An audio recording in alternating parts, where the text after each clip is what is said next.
apóstolo Paulo aos Hebreus, capítulo 11.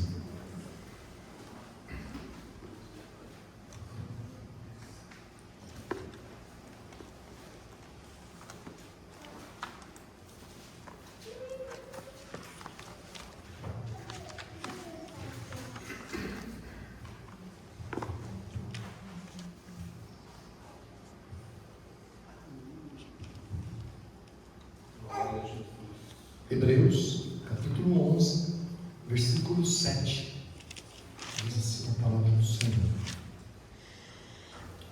Pela fé Noé, divinamente avisado das coisas que ainda não se viam, temeu ele, para a salvação da sua família, preparou a arca, pela qual condenou o mundo, e foi feito herdeiro da justiça, que é segundo a fé. Amém? Oremos ao Senhor. Pai, obrigado por tudo que o Senhor tem feito em nossas vidas. Obrigado por esta noite, por este domingo, pelos louvores aqui ministrados, ó Pai. Obrigado por ter já falado aos nossos corações através dos louvores, através do Teu Espírito Santo. Que o Senhor continue, ó Pai, por misericórdia, a falar em nossas vidas. Que o Teu Espírito Santo fale aos nossos corações agora, através da palavra, Senhor. Carecemos de ouvir a Tua voz, ó Pai. Necessitamos de ouvir a voz do Teu Espírito, ó Pai. Por isso eu peço, em nome de Jesus, Senhor, fale aos nossos corações. Amém e amém. O texto lido, irmãos, Hebreus, capítulo 11, versículo 7, fala da galeria dos heróis da fé, né? E ele cita vários personagens bíblicos, do qual, no versículo 7, ele menciona Noé. Eu acredito que todos nós conhecemos a história de Noé. É a história do dilúvio. O texto nos diz que Noé foi avisado por Deus, quando diz divinamente avisado das coisas, ou seja, Deus avisou a Noé o que aconteceria, que Deus mandaria um dilúvio à terra, destruiria a humanidade, aqueles que viviam na época, e pediu para que Noé construísse a arca. Esse texto, essa história, ela está em Gênesis, a partir do capítulo 6. Se você quiser abrir a sua Bíblia lá, eu vou ler alguns versículos, ou então você pode acompanhar aqui no telão. A história do dilúvio, ela está do capítulo 6 ao capítulo 9. Quando nós paramos e pensamos um pouquinho sobre o dilúvio, irmãos, muitas vezes nós ouvimos o dilúvio, conhecemos a história. Se você pesquisar na internet, você vai ver muita coisa infantil sobre o dilúvio. É coisa séria, coisa verdadeira, né?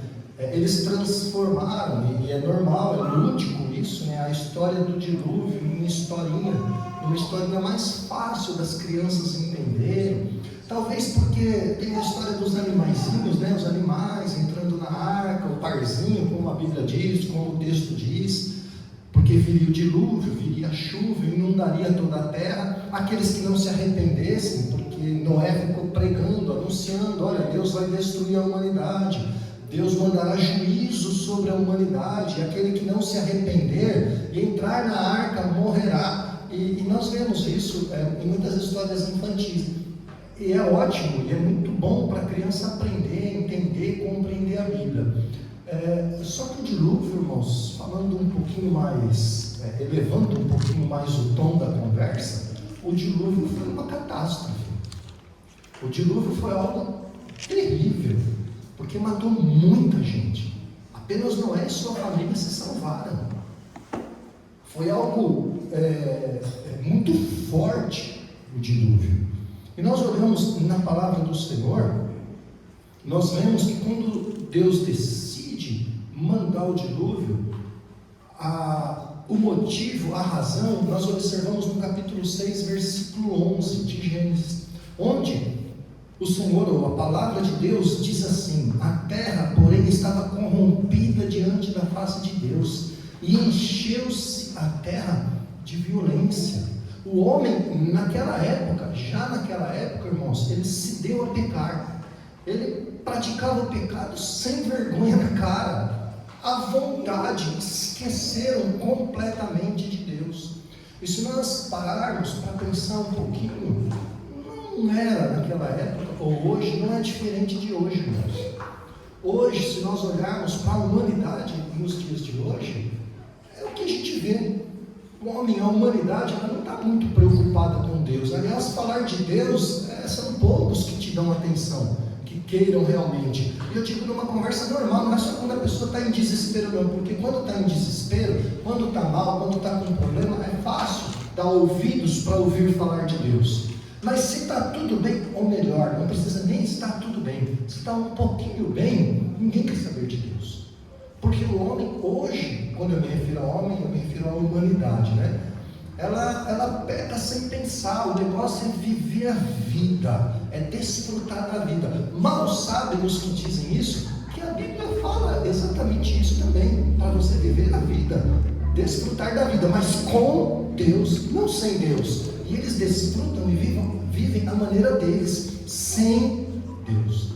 Interessante que Gênesis capítulo 1, versículo 31, quando Deus criou todas as coisas, lá está escrito, o autor de Gênesis escreveu assim: e viu Deus que era bom. Inclusive o homem, a humanidade, tudo era bom. E agora, 5 capítulos, 6 capítulos à frente de Gênesis 1, o homem estava pecando deliberadamente, ou a terra estava cheia de pecado. Aquilo que Deus havia feito, que era bom, se corrompeu. Então, no versículo 5 do capítulo 6 de Gênesis, a palavra de Deus continua, e o Senhor diz assim: e viu o Senhor que a maldade do homem se multiplicara, a imaginação dos pensamentos do seu coração era só má continuamente.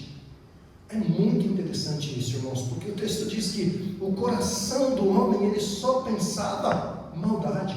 E veja bem, quando a gente fala em maldade, é maldade aos olhos de Deus, é aquilo que Deus reprova, é o pecado, não é amor ao próximo, é fazer as coisas do seu próprio coração, da sua própria vontade, sem cumprir a vontade de Deus, sem obedecer ao Senhor. A terra, ela estava corrompida, diz aqui o versículo 5. A maldade se multiplicar, ou seja, o homem era mau, ele passou a ser muitas vezes mais mau, multiplicou. A história do dilúvio, se a gente parar para pensar um pouquinho, irmãos, houve na verdade aqui, não houve um, mas 2 dilúvios, ou seja, 2 inundações. A primeira foi das águas, e a segunda, a inundação de pecado, irmãos.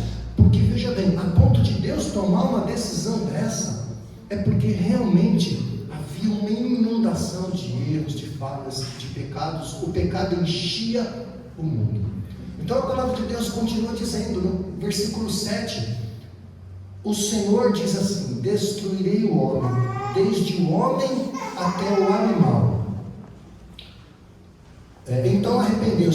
Verso 6, então arrependeu-se o Senhor de haver feito o homem sobre a terra, e pesou-lhe em seu coração, e disse o Senhor: destruirei o homem até ao animal. Interessante, né? Que enquanto o coração do homem só pensava em maldade, o coração de Deus pesava. Quando esse texto diz assim, pesava, irmãos, o coração de Deus entristecia. Sabe o coração pesado, triste, de ver a criação dele se dando ao pecado. Quando o texto diz que Deus se arrependeu, não é que Deus ele se arrependeu como nós nos arrependemos de ter feito algo. Ele é Deus, ele não se arrepende. E aí quando nós estudamos a raiz dessa palavra, no hebraico, do arrependimento, é a mesma coisa que desgostoso. Ou seja, Deus ficou desgostoso de ter feito algo. Sabe quando você faz alguma coisa e depois você fica assim: nossa, estou desgostoso de ter feito isso, eu não devia ter feito isso, não ficou legal, não ficou bom, não era isso que eu queria fazer. Sabe, era mais ou menos isso que Deus sentiu quando ele viu que a criação dele, que ele fez com tanto amor, se deu a pecar, que a criação dele fugiu, saiu. Deus estava triste porque o homem ele escolheu pecar a ter uma vida com Deus. E o pecado, irmãos, seja na época de Noé, seja nos dias de hoje, o pecado fere o coração de Deus. pesa no coração de Deus. Deus não se agrada com o pecado. E quando eu falo pecado, é importante a gente abrir um parênteses, deixar algo aqui claro, irmãos. Todos nós, todos aqui, a começar de mim, todos nós somos pecadores. Todos nós estamos sujeitos a pecar, a cair, a errar. E quando isso acontecer, nós temos que dobrar o joelho, temos que nos humilhar e pedir perdão para Deus. Porque nós somos sujeitos à queda, ao pecado. Isso é uma coisa. Outra é a prática do pecado, a prática reiterada, a prática constante. Você pecar, continuar pecando e não se incomodar em pecar. É isso que o Senhor está falando aqui. É isso que é condenado pelo Senhor. Não o pecado em si. O pecado em si, claro, Deus condena. Mas quando há o arrependimento, você escorregou, você caiu, você se arrepende, pede perdão, o Senhor te concede. Agora, a prática reiterada do pecado pesa e muito no coração de Deus, como pesou na época do dilúvio. Então Deus decide na época de Noé. Então Deus decide enviar o dilúvio. Para ilustrar melhor, eu me lembro de uma situação, há muitos anos, em que eu e o diácono Paulo fomos visitar um pai. Um pai nos ligou e falou assim: eu preciso levar meu filho para a casa de recuperação. E nós marcamos uma entrevista com o menino, um jovem, acho que ele não tinha 18 anos, ou um pouco mais, eu não sei, era um jovem. Nós marcamos essa entrevista em Jundiaí, e nós fomos. Quando lá nós chegamos, nós explicamos para o pai e para o menino como que funcionava a casa de recuperação, o tempo que ele ia ter que ficar lá, como que era o tratamento, as visitas, tudo. E o pai animado em poder internar o filho, levar o filho que era viciado em droga, que estava envolvido nessa situação. Só que tem um detalhe, irmãos. Uma casa de recuperação evangélica, séria, um dos princípios dela é: nós só levamos a pessoa, ela só é internada lá se ela quiser. Ela não é obrigada. Ninguém amarra ela. Ninguém coloca uma camisa de força e leva para a casa de recuperação. Ela tem que desejar ser internada. E depois de muita conversa, depois de muito diálogo, nós perguntamos para o jovem: você deseja ir? E o jovem virou e falou assim: não, eu não vou. Irmãos, o que aconteceu em seguida cortou meu coração. E eu nem pai era.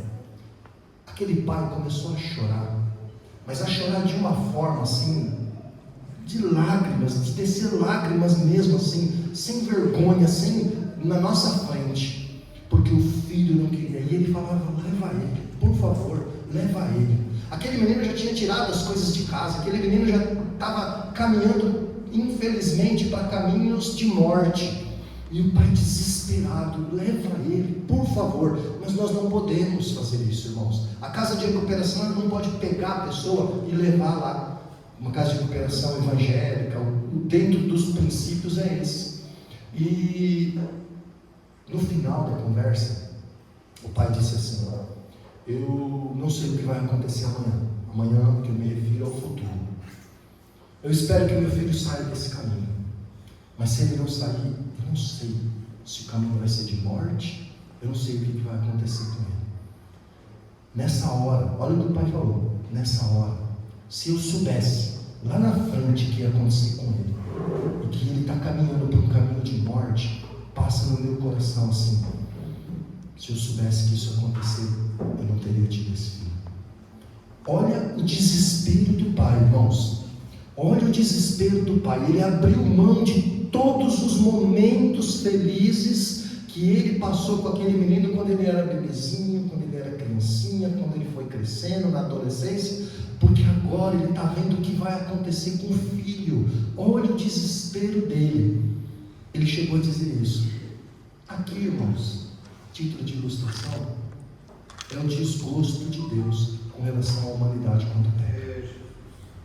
Porque Deus criou com amor, Deus criou para viver bem, Deus criou para viver com Ele, Deus criou para desfrutar tudo aquilo que Ele tem. E o homem, ele pesa no coração de Deus, o homem faz o seu próprio caminho, o homem se dá ao pecado, o homem se distancia de Deus, o homem caminha pela sua própria vontade.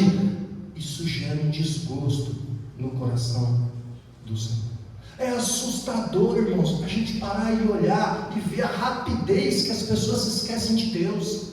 que as pessoas ficam longe do Senhor, que as pessoas não dão ouvidos para o que Deus fala. É muito rápido. Num dia ela está decidida a servir ao Senhor, entregar a vida, trabalhar, buscar o Senhor, estar pertinho, ter comunhão com Deus. No outro, parece que ela esquece que Deus existe, parece que esquece que o Senhor criou, que o Senhor abençoou, que o Senhor estende a mão. O texto nos diz em seguida, no versículo 13 e 7, quando Deus decide pelo dilúvio, irmãos, ele diz: então disse Deus a Noé: o fim de toda a carne é vindo perante a minha face, porque a terra está cheia de violência, e eis que os desfarei com a terra. Então no versículo 17: porque eis que trago um dilúvio de água sobre a terra. Deus decidiu encaminhar o dilúvio. É interessante, nós não precisamos, irmãos, da história da humanidade para confirmar a Bíblia. Nós cremos na Bíblia, e para nós basta como cristão. A Bíblia fala por si só. Não há necessidade de nenhum outro documento externo à Bíblia para provar o que a Bíblia diz. Eu creio na Bíblia, eu creio na palavra do Senhor. Mas é interessante quando a história da humanidade traz informações que confirmam a Bíblia. Como eu disse, eu não preciso da história da humanidade para acreditar na Bíblia, mas é curioso, é interessante. E existem dois escritos chamados Gilgamesh e Atrahasis, que são escritos na Suméria, um povo, uma civilização, e nos babilônicos, um outro povo e outra civilização. Não são cristãos, não tem nada a ver com a Bíblia, e eles citam um dilúvio que ocorreu na face da terra, além do que a Bíblia diz. Isso é muito interessante. Todos eles, da forma com que eles escreveram, demonstram, implicam num dilúvio universal, num dilúvio que abrangeu toda a terra. E há água suficiente na terra, irmãos, no globo terrestre, para cobrir toda a terra que existe. Há água suficiente para isso. Porém, há alguns eruditos que afirmam que o dilúvio não foi universal, mas o dilúvio foi localizado na terra na época, na terra habitada na época, ou seja, onde havia gente que morava, que habitava na época, que era a região da Mesopotâmia, e não universal. A verdade é uma só: sendo universal ou não, ele não deixa de ser um milagre. Ele não deixa de ter a mão de Deus trabalhando sobre a vida daqueles que se arrependeram, daqueles que serviram ao Senhor e daqueles que não serviram, que não aceitaram o que Noé dizia. E a exceção, irmãos, foi Noé e sua família. Embora Noé fosse longe de ser perfeito, você lê a história de Noé, Noé pecou depois do dilúvio, ele cometeu o pecado, ele errou, mas ele não vivia em pecado. Ele errou, ele se arrependeu e pediu perdão para Deus. Porém nós vemos que embora Noé estivesse longe da perfeição, olha o que a Bíblia diz a respeito dele no versículo 8 e 9 de Gênesis 6. Está escrito assim: Noé, porém, achou graça aos olhos do Senhor. E o versículo 9 nos diz, Noé, no finalzinho, a parte B do versículo 9, Noé andava lá no finalzinho, Noé andava com Deus. Irmãos, muitas vezes as pessoas falam que se todo mundo faz, eu também vou fazer. Muitas vezes nós vemos isso até no meio dos cristãos, normalizar coisas que Deus não acha normal, normalizar atitudes que Deus condena, que é pecado. Um cristão, ele tem que ter postura de santidade. Tem coisas que não cabe ao cristão ficar vendo, ficar observando, ficar falando. Tem linguajar, tem palavras que não cabem na boca de um cristão. Tem vídeos, tem coisas que um jovem cristão não cabe, ou homem ou mulher cristã, não cabe ficar vendo, ficar assistindo, como se fossem coisas normais, irmãos. Algum tempo atrás, quando eu era mais jovem, então há bastante tempo atrás, muitas vezes eu passava por alguma luta espiritual, e aí me vinha na mente assim: se o pastor estivesse do meu lado, será que eu faria? Acho que não. Não faria. Eu pensei, o pastor aqui do meu lado, nossa, eu não ia nem abrir a boca. Ainda mais o pastor Valdemar, que conheceu, a pastora conheceu, nosso pai na fé. Hoje ele está velhinho, mora ainda na Bahia, ele tem família aqui em Várzea Paulista, está bem idoso, está com Alzheimer. Mas aquele homem era... Se eu fosse a metade dele, irmãos, aqui, não ficava metade da igreja. O homem era bravo demais, o homem era... Mas a gente amava ele, a gente ficava ali com ele. Eu me lembro uma certa vez que eu estava na igreja, eu era muito jovem, eu ia para a igreja cedo, porque ia ter o culto dos jovens, acabava às 6 horas e começava o culto à noite às 8. E eu morava em Pirituba, não dava para ir para casa e voltar às 8, eu ficava lá na igreja. Às vezes eu arrumava a casa de um jovem, de um irmão, até eu começar a namorar com a pastora, eu ia para a casa dela, né? Mas antes disso eu ficava lá na igreja, eu não conseguia um jovem para ir na casa dele.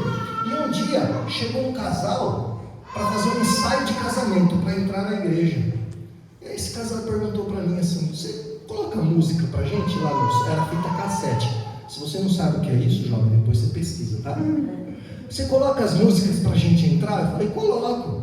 E aí eu coloquei a música, lá estava eu, irmãos, achando que eu estava abençoando a família, fazendo um favor. Aí eu coloquei uma música que era só um teclado, assim, ó. Era Richard Clayton, acho que é isso. Um pianista, um tecladista famoso, mas ele não era cristão. E eu coloquei. Na hora que o pastor chegou, irmãos, o pastor falou assim: que é isso na minha igreja? Para com isso agora, aqui não é lugar de música mundana não.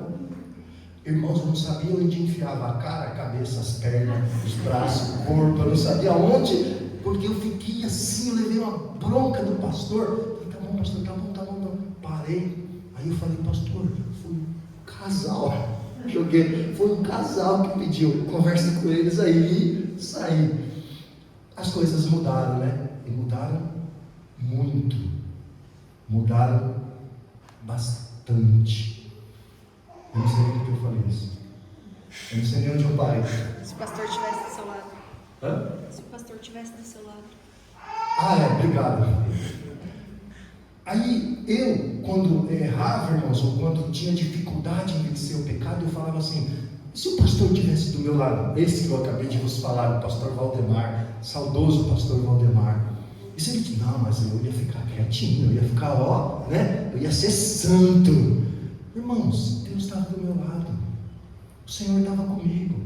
O Senhor vê, eu não preciso do pastor estar do meu lado para andar, para fazer a vontade de Deus. Eu não preciso normalizar as coisas. O que Deus condena, Ele condena para mim, para você, para todos nós. O Senhor acompanha a nossa vida, Ele vê cada passo que a gente dá. E a gente olha para a Bíblia e a gente vê Noé, irmãos. Noé e sua família, eles não seguiram a maioria, eles não normalizaram o pecado na vida deles, eles não concordaram, e por isso eles foram salvos. Por isso o Senhor escolheu essa família, e eles são modelo para todas as famílias em qualquer época, inclusive para nós.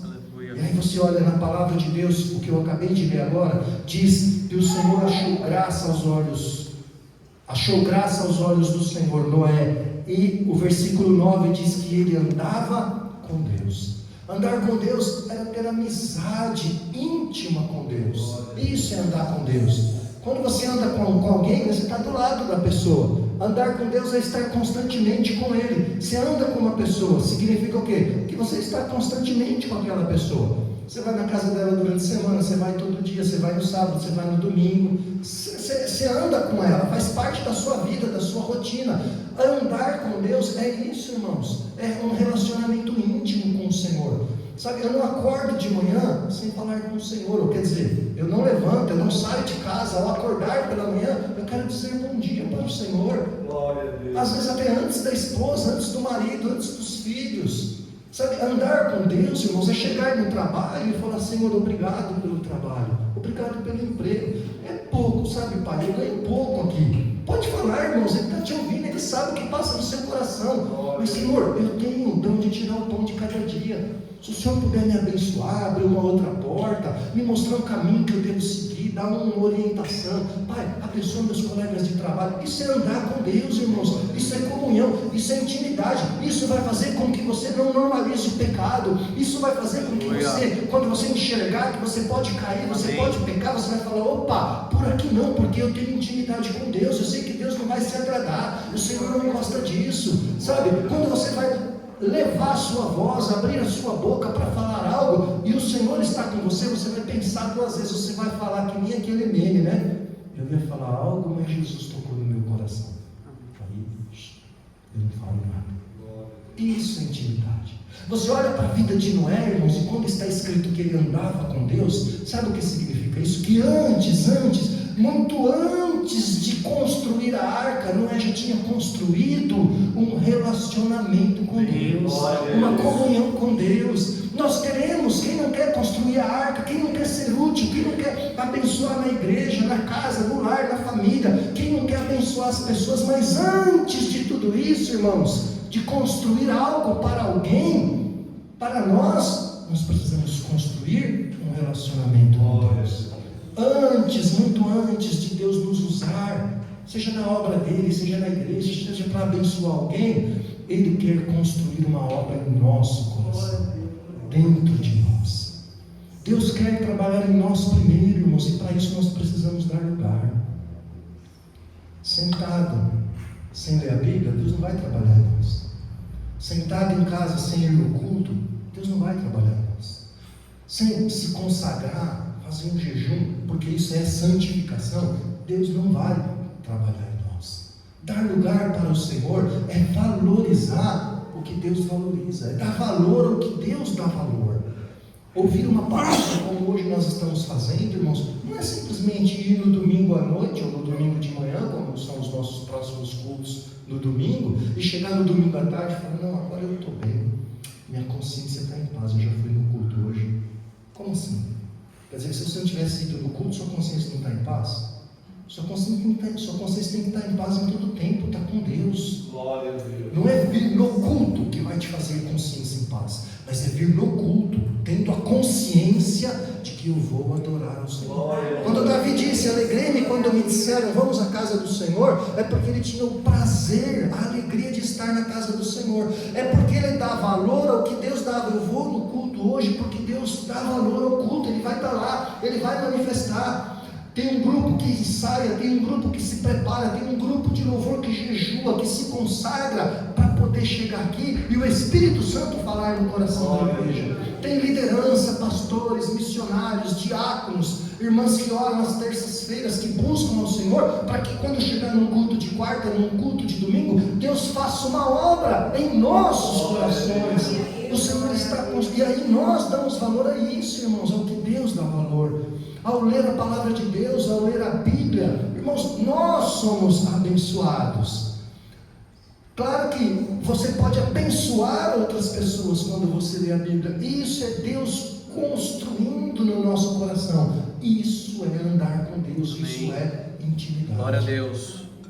Na última quarta-feira nós tivemos um culto tão gostoso, um culto abençoado. Tinha pouquinha gente. De quarta-feira vem menos, né? Pelas dificuldades de alguns irmãos. Deus está vendo se é dificuldade mesmo ou não. Mas quarta-feira choveu. Ainda choveu bem na hora do culto, né? E alguns irmãos vêm a pé, vêm de carro, que dificulta ainda mais uma chuva forte. Tivemos poucas pessoas, tivemos visitantes na quarta-feira. Foi um culto doce, eu diria assim, muito gostoso, né? A pastora Rosana pregou, irmãos, e ela dizia: infelizmente, hoje em dia nas igrejas, tem muito crente que não tem vida com Deus. Tem muito crente que está respirando em aparelhos, por aparelhos, respiração artificial. Está quase saindo da presença de Deus. Tem muito crente que a oração é a oração de passarinho. Sabe como é a oração de passarinho? Aquele passarinho bem, sabe, bem baixinho. Amém. Não ora de verdade, não dá valor à oração, sabe, a buscar a Deus, a orar pela família, a orar pela igreja, a orar pelos irmãos. Irmãos, qual o crente que não ora por salvação? Jesus do céu. Orar por eu sou salvo e eu não oro pela salvação de ninguém, isso se chama egoísmo, irmãos, isso é pecado. Isso é pecado. Um dia Deus falou comigo, um dia Deus moveu meu coração, um dia minha mente abriu, um dia o Espírito Santo me convenceu do pecado, eu me arrependi, eu encontrei a Jesus, dia, acabamos de cantar que nós vamos morar no céu. E os demais? E os demais que não conhecem a Jesus? Se eu não consigo falar de Jesus, eu consigo orar para que eles aceitem a Jesus, para que eles conheçam ao Jesus que nós conhecemos. Tem muito crente vivendo, irmãos, de mensagem de WhatsApp. Nada contra o WhatsApp, nada contra a mensagem, nada contra ler a mensagem, curtir, postar. Às vezes a gente faz isso também, mas não pode se viver de mensagem de WhatsApp. Tem que viver daqui do culto, da mensagem da palavra, a palavra pregada, a palavra que toca os nossos corações. Você lembra, né, como foi pregada a parábola das 10 virgens? Você conhece a parábola das 10 virgens, aguardando o noivo? Isso se refere à volta de Jesus. O dia que Jesus voltar, Ele vai chamar a sua igreja. Ele é o noivo, a igreja é a noiva. E a parábola das 10 virgens demonstra isso. Agora um detalhe, como foi dito, irmãos, todos eram virgens, todas as 10. Todas esperavam um noivo, todas tinham lâmpada, todas, sem exceção, todas ouviram alguém dizer, o noivo está chegando, todas saíram ao encontro do noivo, mas só as que entraram para bodas do cordeiro, as que tinham azeite, só. É nos dias de hoje, irmãos, todos vão à igreja, todos têm uma Bíblia, todos diz que oram, todos cantam, mas quem vai entrar no dia que nós aguardamos? Quem vai entrar no encontro do Cordeiro? Só quem tem óleo, azeite. Isso significa o Espírito Santo, e o Espírito Santo é o próprio Deus. Relacionamento, intimidade, seriedade. Tem muita gente, irmãos, que não percebe, mas a lâmpada está se apagando. Tem só um tiquinho de azeite, tem só uma gotinha de azeite e não percebe. E quando o noivo vier, ele vai dizer, não vos conheço.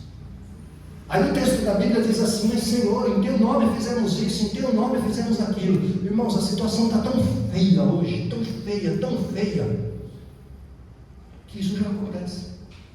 Isso já acontece hoje. Não precisa Jesus voltar para a pessoa dizer em teu nome, porque quantas vezes nós já ouvimos alguém dizer, nossa, no passado acontecia isso, a gente orava e acontecia isso, e agora? Por quê? Ninguém mais ora? O que está acontecendo? O secularismo toma conta, irmãos. Pecado, a vida aí fora toma conta e nos afasta da presença de Deus.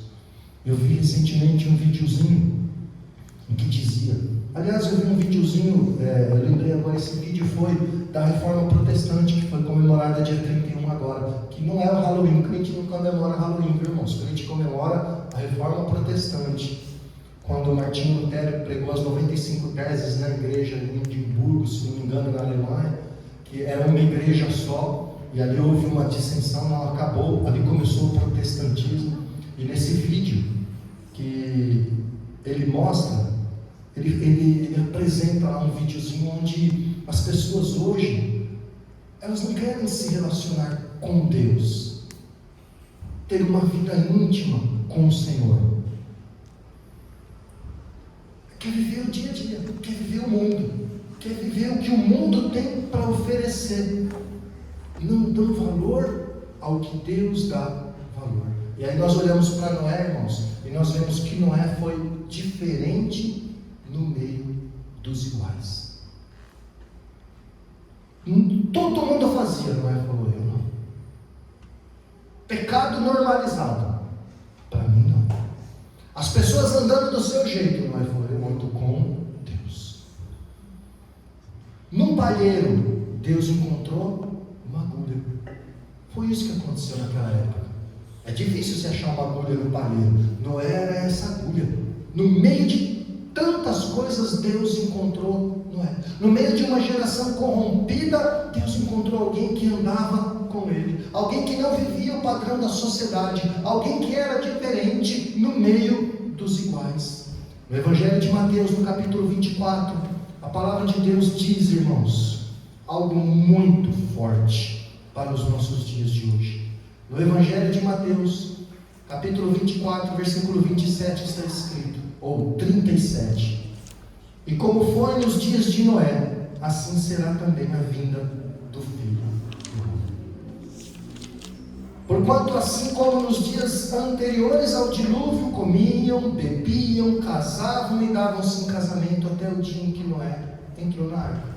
E não perceberam, até que veio o dilúvio e os levou a todos. Assim será também na vinda do Filho do Homem. Então, estando dois no campo, será levado um e deixado o outro. Estando duas moendo no moinho, será levado uma e deixado outra. Vigiai, pois, porque não sabeis a que hora há de vir o vosso Senhor. Mas considerai isto: se o pai da família soubesse a que vigília da noite havia de vir o ladrão, vigiaria e não deixaria minar a sua casa. Irmãos, eu acredito que ninguém discorda disso. Como foi nos dias anteriores ao dilúvio, ou como foi nos dias de Noé, assim será a vinda do Filho do Homem.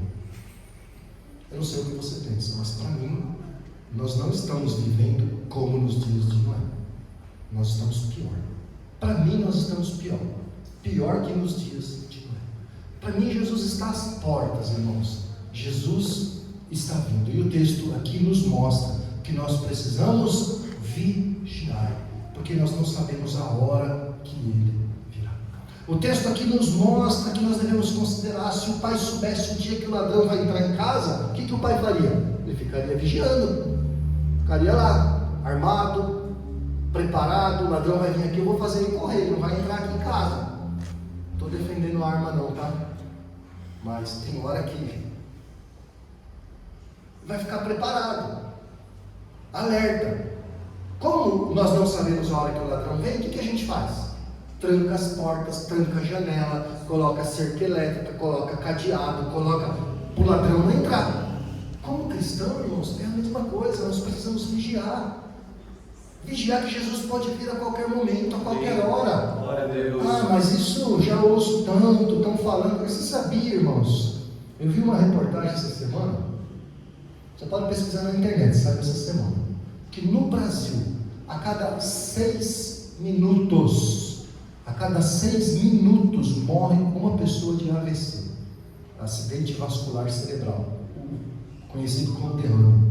Agora, nós estamos aqui há mais de uma hora. O culto começou às 18, agora é 19, quase 19h20. Passamos uma hora que já morreu mais de 60 pessoas de AVC. Aí alguém diz assim: não, mas isso é doença de idoso, né? Não é não. Você sabia que aumentou o número de AVC em 66% em pessoas com idade de 30 a 40 anos, jovens de 30 a 40 anos? Não é doença de idoso. Sabe o que me alertou quando eu vi isso, irmãos? Duas coisas. Materialmente, humanamente falando, é que nós precisamos nos cuidar. Ver o risco, ver o que causa e cuidar da saúde. Então, tem lá depois você pesquisa, você vê. Então, quem fuma, graças a Deus, nós não fumamos. Quem não pratica atividade física, quem tem lá as coisas. Então, o que nós precisamos fazer? Nos cuidar. E a segunda coisa que me chama a atenção, que é o assunto nosso aqui, irmãos. Jesus pode voltar para você antes dele voltar para todos. Jesus pode voltar para mim antes dele voltar para todos. Sabe o que eu estou querendo dizer? É que nós não sabemos o dia que nós vamos deixar esse mundo, irmãos. Nós não sabemos qual será o nosso último dia na face dessa terra. Por isso que nós precisamos estar firmes com Jesus. Eu não quero morrer hoje, nem amanhã, nem daqui 10 anos, nem daqui 20. Eu combinei com a pastora que nós vamos morrer com 90 anos, irmãos. Eu e ela, na cama, dormindo. E aí, problema dos filhos e dos netos, né? E dos parentes, entendeu? Nós combinamos isso, mas nós não sabemos se isso vai acontecer. Nós não sabemos quando, irmãos. Por isso que nós precisamos estar firmes com Jesus. Nós precisamos estar confiando em Jesus. Nós precisamos fazer a diferença nessa terra, irmãos. Você olha para a palavra de Deus, Enoque fez a diferença nessa terra. Sabe por quê? Porque Gênesis 5:24 diz que ele andava com Deus. José fez a diferença, José do Egito, em todos os ambientes que ele viveu, na sua casa, no Egito como escravo, na prisão, em todos os ambientes que ele viveu, ele fez a diferença. E o que diz a palavra de Deus? Diz em Gênesis 41:38, que o Espírito do Senhor era com ele. Jó, irmãos, fez a diferença, sabe por quê? Porque Jó 1:1 diz que Jó desviava-se do mal. Daniel fez a diferença, sabe por quê? Porque em Daniel capítulo 1 verso 8 diz que ele tinha no seu coração o propósito de servir só a Deus. Quer fazer a diferença? Siga esses homens, siga esses irmãos, ande com Deus, que o Espírito Santo do Senhor seja com você. Desvie-se do mal, tenha no seu coração o propósito de só servir a Deus, e você fará diferença. Eu quero, ainda voltando aqui em Gênesis, para a gente ir caminhando para o final. Você olha para a arca, irmãos, para o que Deus fez. A arca, todos nós sabemos, ela não afundou, foi cumprir o propósito para o qual ela havia feito, mas ela foi feita por Noé. E Noé não era engenheiro náutico, Noé não tinha conhecimento técnico naval. Como que a arca não afundou? Versículo 22 de Gênesis 6 diz: assim fez Noé conforme tudo o que Deus mandou. Capítulo 7, versículo 5: e fez Noé conforme a tudo que o Senhor lhe ordenara. Sabe por que a arca não afundou? Porque Noé fez o que Deus mandou. Amém, Jesus. Glória a Deus. Sabe por que muitas coisas afundam nas nossas vidas? Porque nós não fazemos o que Deus manda. Porque nós não fazemos o que Deus manda, irmãos. Sabe por que muitas coisas não dão certo na nossa vida? Porque a gente toma a decisão do nosso próprio coração, da nossa própria mente. Nós não dobramos o joelho e pedimos a orientação do Senhor para tomar aquela decisão. Se nós andamos com Deus, nós vamos, não é só para Ele nos condenar ou falar, você pecou. Condenar que eu me refiro é isso, que Ele não nos condena, Ele nos absolve. O Senhor não vem nos condenar, Ele vem nos absolver. Mas quando nós erramos, nós achamos que Deus já viu e já apontou o dedo. Irmãos, quando nós andamos com Deus, nós vamos pedir orientação para Ele antes de tomar qualquer atitude. E aí as coisas não afundam, porque Deus está na direção da nossa vida. A palavra de Deus diz, eu li aqui, irmãos, Deus falou só 2 vezes com Noé, para ele construir a arca, 2 vezes, e ele trabalhou 100 anos. 100 anos trabalhando, construindo a arca e anunciando o arrependimento. Olha, virá o dilúvio, arrepende, Jesus está voltando, arrepende. É mais ou menos o que acontece hoje. Deus não precisou falar muito com Noé. Noé ouviu pouco e obedeceu muito. É igualzinho hoje. Hoje Deus fala muito e se obedece, se faz pouco. Noé ouviu o suficiente, irmãos, para não desistir do projeto de Deus. Obedecer. Ele fez tudo conforme Deus mandou. O Salmo 1 diz assim: feliz aquele que não anda no conselho do ímpio, nem se assenta na roda dos escarnecedores ou zombadores, antes tem o prazer na lei do Senhor e nela medita de dia e de noite. Este é semelhante à árvore plantada junto às águas, pois tudo o que fizer prosperará. Ou seja, quem não se assenta no conselho dos ímpios anda com Deus. Quem não anda segundo o conselho dos ímpios anda com Deus. Quem não se assenta na roda dos escarnecedores está com Deus. Quem tem prazer na lei do Senhor está dando valor ao que Deus valoriza. Quem medita na palavra do Senhor dia e de noite está dando valor ao que Deus valoriza. Esse, tudo o que fizer, prosperará.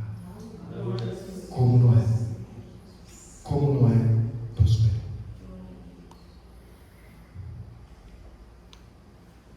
Tem um teólogo que ele falou algo interessante. Às vezes a gente acha que é tão simples, né? Mas você conhece uma embarcação? Um barco, qualquer um que vier na sua mente agora. Ele tem leme que dirige ele para lá, para cá. Tem o timão é o que vira o barco para lá, para cá. Não é o Corinthians não, tá? Né? Tem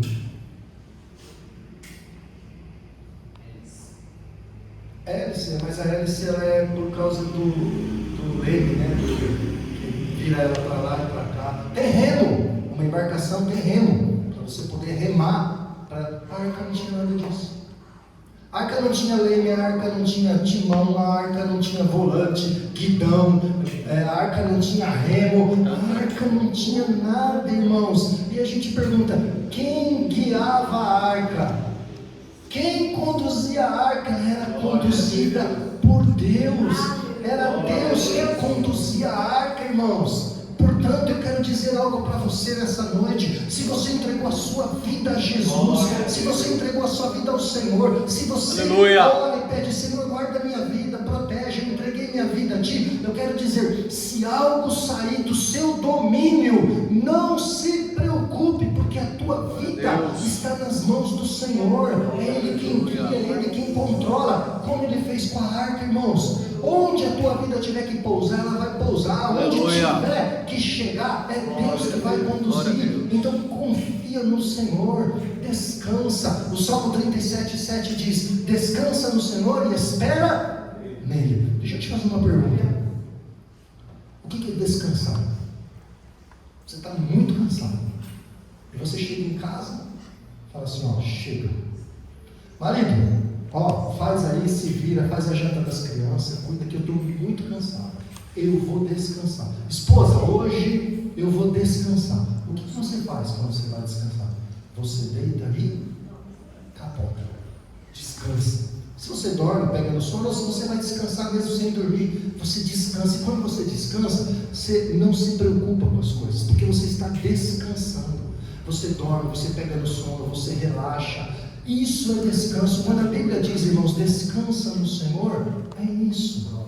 Não se preocupa mais, não fica refletindo sobre isso, não fica ruminando aquilo na sua mente. Confia no Senhor, entrega nele, descansa no Senhor.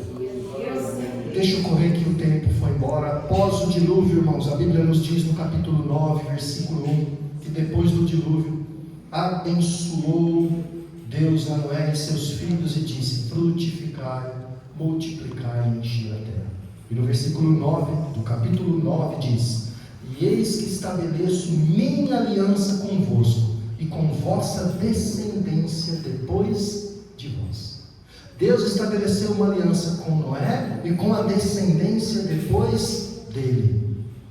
Nós somos a descendência depois de Noé. Claro que houveram muitas e muitas descendências depois da de Noé, até chegar hoje na nossa. Deus estabeleceu, irmãos, uma aliança com Noé e estendeu para gerações futuras. E sabe como ele firmou essa aliança? Versículo 12. E disse Deus: este é o sinal da aliança que ponho entre mim e vós, e entre toda a alma vivente que está convosco, por gerações eternas. O meu arco tenho posto nas nuvens. Este será por sinal da aliança entre mim e a terra. E acontecerá que, quando trouxer nuvens sobre a terra, aparecerá o arco nas nuvens. Esse arco é o arco-íris.